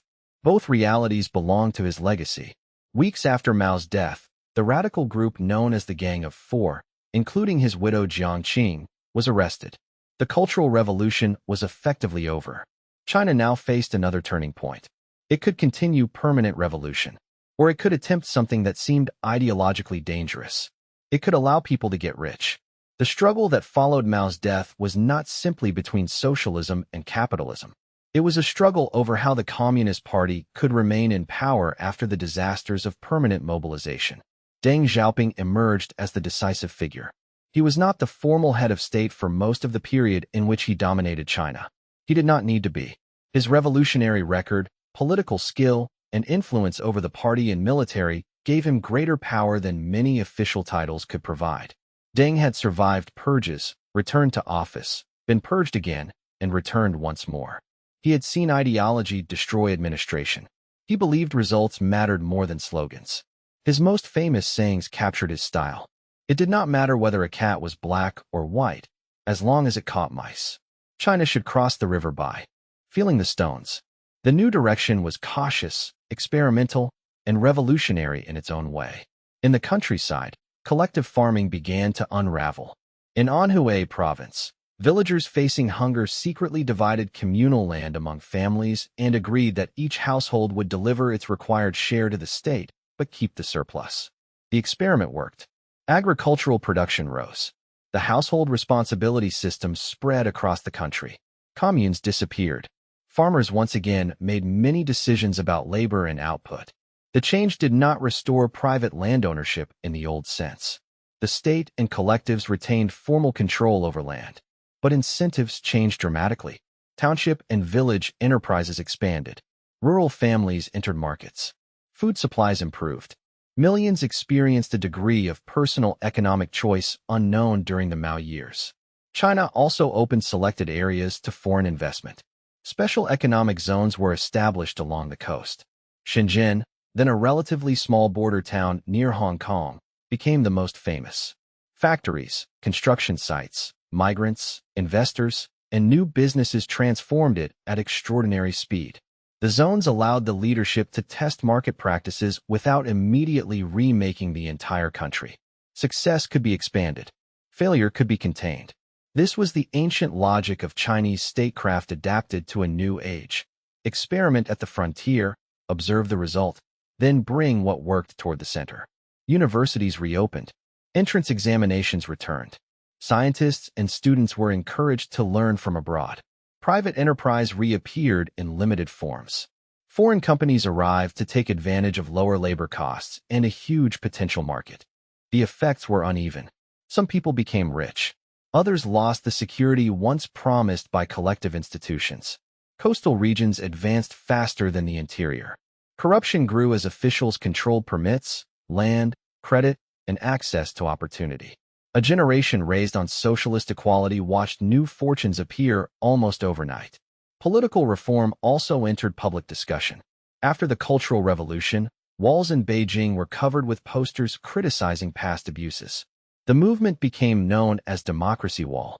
At first, some criticism was tolerated because it helped weaken Maoist rivals. When activists began demanding deeper political change, the government shut the movement down. The boundary was becoming clear. Economic experimentation could expand. The party's monopoly on political power could not be challenged. During the 1980s, reform accelerated. Prices were partially liberalized. Private businesses grew. State enterprises gained more autonomy. Foreign culture entered through films, music, books, fashion, and returning students. Young people debated democracy, individual freedom, nationalism, and the meaning of modernization. Intellectuals asked whether China could become wealthy without changing its political system. The question exploded in 1989. After the death of Hu Yaobang, a former party leader associated with political reform, students gathered in Tiananmen Square. They mourned Hu and demanded action against corruption, greater freedom of expression, and political dialogue. The demonstrations spread to other cities. Workers, residents, journalists, and officials joined in different ways. A hunger strike drew massive public sympathy. Images of the square reached the world. Inside the leadership, some favored negotiation. Others feared that the movement could divide the party, paralyze the capital, and produce collapse like the upheavals already beginning in parts of the communist world. Martial law was declared. On the night of June 3rd and the early hours of June 4th, troops moved towards central Beijing. Soldiers fired on civilians in surrounding streets. Armored vehicles entered the city. People were killed, wounded, or arrested. The exact death toll remains unknown. The government restored control and imposed censorship around the event. Public discussion of it inside mainland China became highly restricted. The crackdown ended the era's strongest movement for national political liberalization. It did not end economic reform. For a time after 1989, conservatives gained influence and the future of market change appeared uncertain. Then Deng Xiaoping, already elderly, traveled through southern China in 1992. His southern tour sent a message: reform and opening would continue. Growth accelerated. Factories multiplied across the coast. Migrant workers left villages for construction sites and assembly lines. New highways, ports, power plants, and cities appeared. State enterprises were restructured. Many workers lost the cradle-to-grave security known as the Iron Rice Bowl. China became central to global manufacturing. The transformation was not magic. It rested on enormous human movement and sacrifice. Migrant workers often lived far from their children, worked long hours, and lacked equal access to urban schools and services because of the household registration system known as hukou. Yet the rise in living standards was immense. Since reform and opening began in 1978, hundreds of millions of people escaped extreme poverty. Few changes in modern economic history matched the speed or scale. Deng also pursued a policy known as one country, two systems to recover territories governed by European powers. Hong Kong had been ruled by Britain since the 19th century. Negotiations produced an agreement for its return to Chinese sovereignty in 1997, while preserving its own legal and economic system for 50 years. Deng did not live to see the handover. He died in February 1997. That July, the British flag came down and Hong Kong became a special administrative region of China. Macau returned from Portuguese administration in 1999. Taiwan remained the unresolved question. After retreating to the island in 1949, the nationalist government had imposed martial law and built an authoritarian state. Over time, Taiwan industrialized and later democratized. The government in Beijing continued to claim Taiwan as part of China and refused to renounce the use of force, while many people in Taiwan developed a distinct political identity. The Taiwan Strait became one of the most dangerous points in East Asia. On the mainland, Jiang Zemin led China through much of the 1990s and early 2000s. His era combined rapid growth, deeper global integration, technological modernization, and continued one-party rule. In 2001, China joined the World Trade Organization. The decision accelerated trade and investment. Foreign companies moved production into Chinese supply chains. Chinese exports entered markets around the world. Coastal manufacturing centers expanded into giant urban regions. The phrase "made in China" appeared on ordinary objects in almost every country. China's transformation reshaped the global economy. It also reshaped China itself. Villages became cities. Farmland became industrial zones. High-rise apartment blocks replaced old neighborhoods. Families purchased cars, televisions, computers, and homes. A middle class expanded. Universities produced millions of graduates. The internet connected people at a speed earlier rulers could never have imagined. The party adapted. Under Jiang, it welcomed private entrepreneurs into its ranks. This would once have seemed an ideological contradiction. Now it was presented as necessary to represent advanced productive forces. The Communist Party no longer ruled a society organized mainly through communes and state factories. It ruled a changing mixture of state industry, private wealth, foreign capital, local government power, and global trade. Under Hu Jintao, who became party leader in 2002 and president in 2003, the government spoke of a harmonious society. The slogan acknowledged the costs of growth: inequality, corruption, environmental damage, rural unrest, unsafe work, and uneven access to health and education. China built major infrastructure on a breathtaking scale. Highways, airports, ports, dams, urban rail systems, and eventually the world's largest high-speed rail network changed distance itself. The Three Gorges Dam on the Yangtze generated enormous electricity and improved navigation, but it also displaced more than 1 million people and transformed landscapes, archaeological sites, and ecosystems.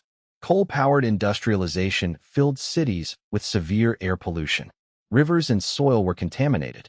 Development lifted incomes, while creating environmental costs that future generations would inherit. In 2008, Beijing hosted the Summer Olympics. The opening ceremony presented a carefully staged vision of China: ancient invention, imperial culture, disciplined coordination, and modern confidence. For many citizens, the Games represented national recovery after generations of weakness. That same year, a devastating earthquake struck Sichuan province. Tens of thousands died. The disaster revealed extraordinary public solidarity, but also anger over poorly constructed school buildings that collapsed on children. Pride and criticism existed side by side. Then, in 2012, Xi Jinping became General Secretary of the Chinese Communist Party. He became president the following year. Xi inherited a country far wealthier and stronger than the one Mao had founded, but also one facing corruption, slowing growth, inequality, environmental stress, demographic pressure, and distrust of local officials. He presented the answer as national rejuvenation. The phrase connected the future to the deepest wounds of the modern past.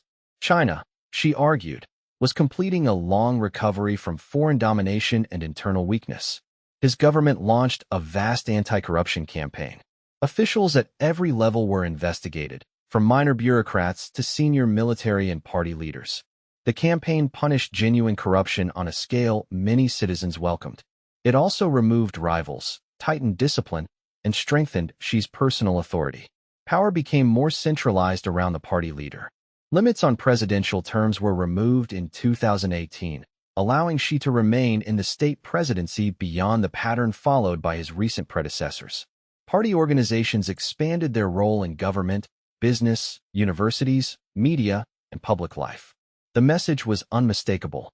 Economic modernization would not lead the party to withdraw. The party would lead everything. China's ambitions also moved outward. The Belt and Road Initiative financed and built ports, railways, roads, power projects, and other infrastructure across Asia, Africa, Europe, and beyond. Supporters saw development and connection. Critics warned about debt, political influence, strategic dependence, and opaque contracts. China built artificial islands and expanded military facilities in disputed parts of the South China Sea. It modernized the People's Liberation Army, developed advanced missiles, ships, aircraft, cyber capabilities, and space technology, and sought a larger role in global institutions. Relations with the United States became increasingly competitive. Trade disputes, technology restrictions, military rivalry, Taiwan, human rights, espionage accusations, and competing visions of world order pushed the two powers toward long-term tension. Yet their economies remained deeply connected. China was no longer merely reacting to a world shaped by others. It was helping shape that world. Inside the country, digital technology transformed daily life. Mobile payment replaced cash in many settings. Online shopping and delivery networks linked cities and villages. Technology companies became global competitors. Cameras, data systems, facial recognition, and online censorship also expanded the state's ability to monitor society. The Great Firewall restricted access to foreign platforms and information. Chinese users built their own enormous digital culture within those boundaries, but political speech remained tightly controlled. In Xinjiang, the government responded to separatism, unrest, and violent attacks with an intense security campaign. Authorities placed large numbers of Uyghurs and other mainly Muslim minorities into what the government called vocational education and training centers. Former detainees, researchers, journalists, and foreign governments described mass detention, coercive indoctrination, family separation, restrictions on religion, and forced labor. Beijing rejected many accusations and defended its policies as counterterrorism and development. The conflict over Xinjiang became one of the most serious international disputes surrounding modern China. In Hong Kong, mass demonstrations erupted in 2019 against a proposed extradition law and expanded into a wider movement over political rights, policing, and Beijing's influence. Some protests remained peaceful. Others involved violent clashes, property damage, and attacks. In 2020, Beijing imposed a national security law on Hong Kong. Opposition organizations dissolved, activists were arrested or left, and the political environment changed rapidly. The government said order had been restored. Critics said the freedoms promised under one country, two systems had been fundamentally reduced. Then the world was struck by a new crisis. In late 2019, cases of a new coronavirus appeared in Wuhan. Early local warnings were suppressed, and the disease spread before the full danger was acknowledged.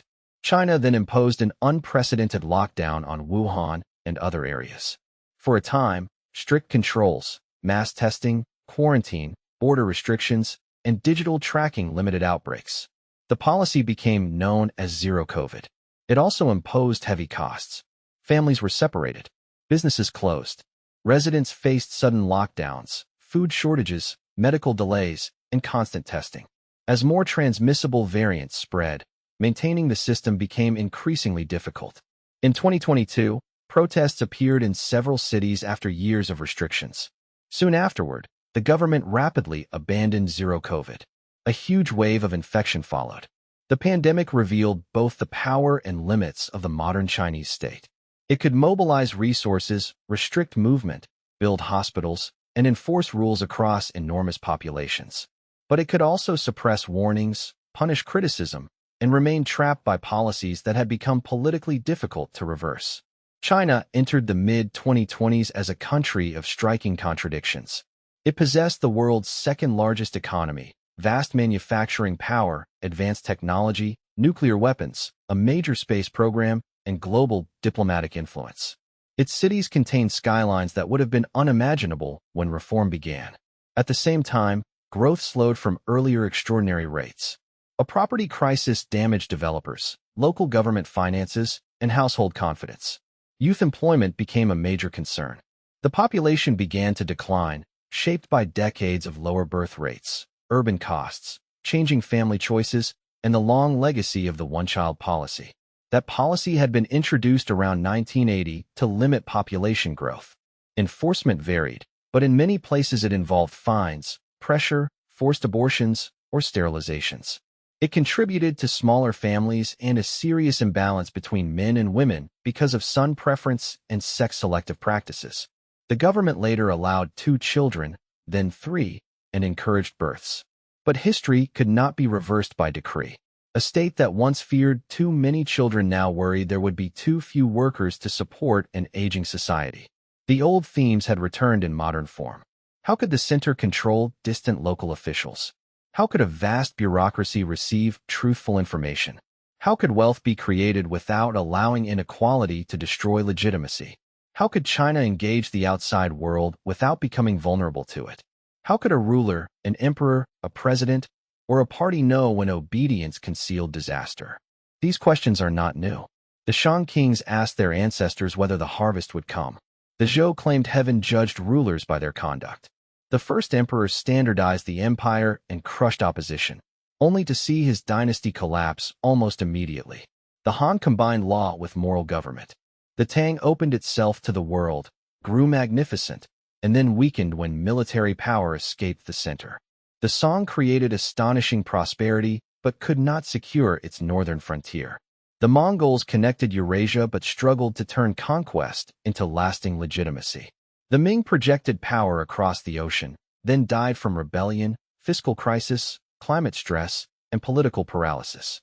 The Qing built a vast multi-ethnic empire, yet failed to adapt quickly enough when industrial powers arrived by sea. The Republic promised citizenship but fractured into warlordism and civil war. Mao restored central power and launched radical transformations that brought both national strength and human catastrophe. Deng released economic forces that created extraordinary prosperity while preserving one-party rule. And modern China now tries to combine ancient scale, revolutionary politics, market energy, digital technology, and global ambition inside a single system. No country is eternal. In an unchanged form, China is not the same civilization that cast Shang bronzes, built Qin roads, wrote Tang poems, printed Song books, sailed Ming treasure fleets, or defended Qing treaty ports. But each age left something behind. The characters on a screen carry echoes of oracle bones. The boundaries of the modern state reflect Qing conquest. The capital still stands where the Mongols built Dadu, and the Ming raised the Forbidden City. The Grand Canal still connects regions first joined by ancient laborers. Confucius, once honored, rejected, restored, attacked, and revived again, still appears in debates about family, education, and authority. The memory of foreign invasion still shapes nationalism. The memory of chaos still strengthens the desire for order. The memory of famine and revolution still lives inside families that rarely speak of it openly. China's history is often told as the story of dynasties. But dynasties do not plant rice, carry stones, defend walls, hide books, cross mountains, bury children, rebuild markets, leave villages, or raise cities from fields. People do. The true history of China belongs to the farmers who controlled rivers they could never fully tame, to soldiers buried far from home, to women whose lives disappeared from official records, to scholars who risked punishment for honest advice, to merchants who crossed deserts and seas, to refugees who carried language and memory south, to workers who built factories, railways, dams, and skylines, to families who survived policies they could not control. Again and again, rulers announced that they had created a permanent order. Again and again, history proved them wrong. The first emperor believed his descendants would rule for 10,000 generations. The Han called their empire the center of the world. The Tang seemed too glorious to fall. The Ming built walls of stone. The Qing emperors ruled farther than many of their predecessors had imagined. The Republic believed the imperial age was finished. The revolutionaries believed they had discovered the laws of history itself. But China's greatest continuity was never a single dynasty, ideology, border, or ruler. It was the ability of millions of people to take the remains of one world and build another. That is why the tree on Coal Hill matters. In 1644, an emperor died believing everything had been lost. He was wrong. His dynasty was lost. His world was lost. But China continued. And after more than 3,000 years of recorded history, the oldest lesson remains the simplest. Power can build an empire. Only people can carry a civilization through its ruins.